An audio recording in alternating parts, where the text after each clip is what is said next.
विधानसभा budget सत्र के तीसरे दिन बुधवार को परंपरा से हटकर कार्रवाई हुई।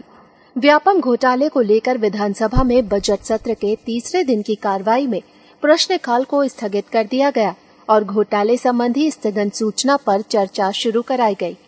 भोजन अवकाश के पहले तक की चर्चा में विपक्ष ने आसंदी पर ही आरोप लगाए, जिसको लेकर सत्ता पक्ष के सदस्यों ने गहरी आपत्ति दर्ज कराई।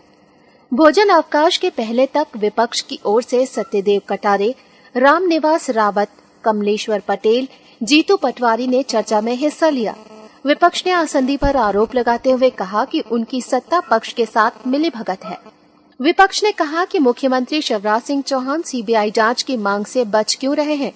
एसटीएफ की जांच पर विपक्ष ने सवाल उठाते हुए कहा कि जब व्यापम घोटाले जैसे संवेदनशील मामले की एसटीएफ जांच कर रही है, तो फिर इस सिलसिले में मुख्यमंत्री क्यों डीजीपी और एसटीएफ के एडीजी को अपने यहाँ बुलाते हैं?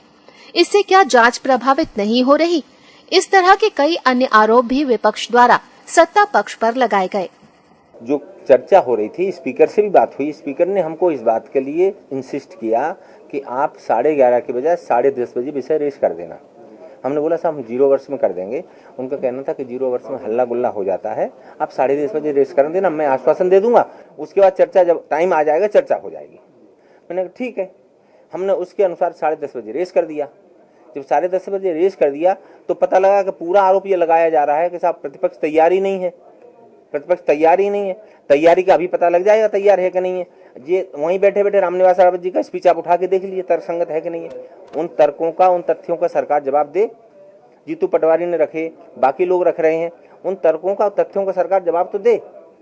अब जहां तक दूसरी बात है कि सरकार को आज लेना था, स्पीकर को ये मालूम था, तो सरकार ने स्पीकर के द्वारा हमको, प्रतिपक्ष को इसमें फंसाने की कोशिश की। हमने स्पीकर को बोला, मैंने आपने अच्छा, और आरोप क्या लगाया जा रहा था कि प्रतिपक्ष तैयार नहीं है। तब मैंने अंतिम बचाव के रूप में कहा कि स्पीकर साहब ये सदन की बात नहीं है, फिर मैं इसलिए कह रहा हूं कि कक्ष की बात मुझे यहाँ कहने के अलावा कोई रास्ता नहीं बच रहा है। आपने मेरे को ये कहा था कि मैं 10:30 बजे बोलूं। अभी भी हम 4 लोग जब चर्चा कर रहे थे उनके कक्ष में, तब भी उन्होंने बोला था कि आप उठा देना। सर ये कह रहे हैं कि विपक्ष यहाँ तक बोला था कि आप हम पे दबाव डालना, इंसिस्ट करना, बोला था कि नहीं बोला था? विपक्ष बटा हुआ है और बिल्कुल बटा हुआ। अरे विपक्ष बटा हुआ हो चाहे एक हो, इसकी चिंता उन्हें क्यों करनी है? वो अपने दल की चिंता करें और जो विपक्ष कह रहा है उसका जवाब दें। मुख्यमंत्री जी को सारा बीजेपी क्लीन चिट दे देगी। बहुत अच्छी बात है, वो सारे सर्टिफिकेट मुख्यमंत्री जी अपने घर में फ्रेम करवा के रखवा लें। आपका क्या आरोप है? मुख्यमंत्री आरोपी हैं, मुख्यमंत्री षड्यंत्रकारी हैं, और जब हम बोलेंगे तब फिर सिद्ध कर देंगे कि किस तरीके से मुख्यमंत्री ने इसमें अपराध किया है। सत्ता पक्ष की ओर से डॉक्टर गौरीशंकर सेजवार, कैलाश विजयवर्गीय, भूपेंद्र सिंह, यशपाल सिसोदिया ने चर्चा में सरकार का बचाव किया। उन्होंने कहा कि मुख्यमंत्री ने ही इस घोटाले की जांच शुरू कराई है और अब तो हाईकोर्ट की निगरानी में जांच चल रही है, लेकिन शायद विपक्ष को हाईकोर्ट पर भरोसा नहीं है।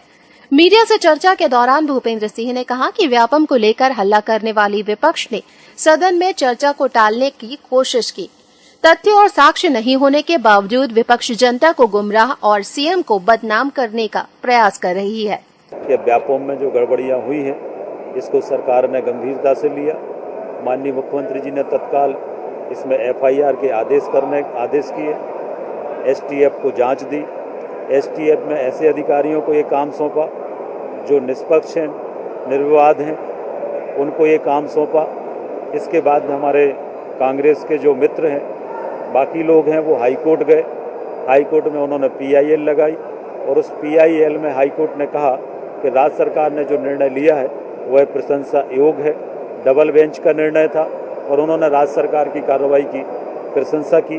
मैं विपक्ष के लोगों से पूछना चाहता हूं कि वो आखिर हाईकोर्ट पर उनको विश्वास क्यों नहीं, और वो जो सीबीआई की बात करते हैं, हमारी राज्य में भी सरकार है, आज केंद्र में भी हमारी सरकार है, सीबीआई भी जांच करेगी, तब भी उनको यही आरोप लगाना है कि वो तो प्रधानमंत्री के दबाव में सीबीआई काम कर रही है।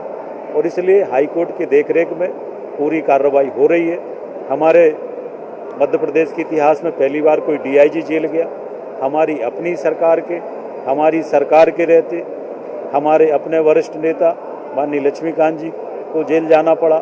इससे ज्यादा सरकार की निष्पक्ष कार्रवाई की आप क्या अपेक्षा कर सकते हैं? Bureau report, TMS TV news, Bhopal.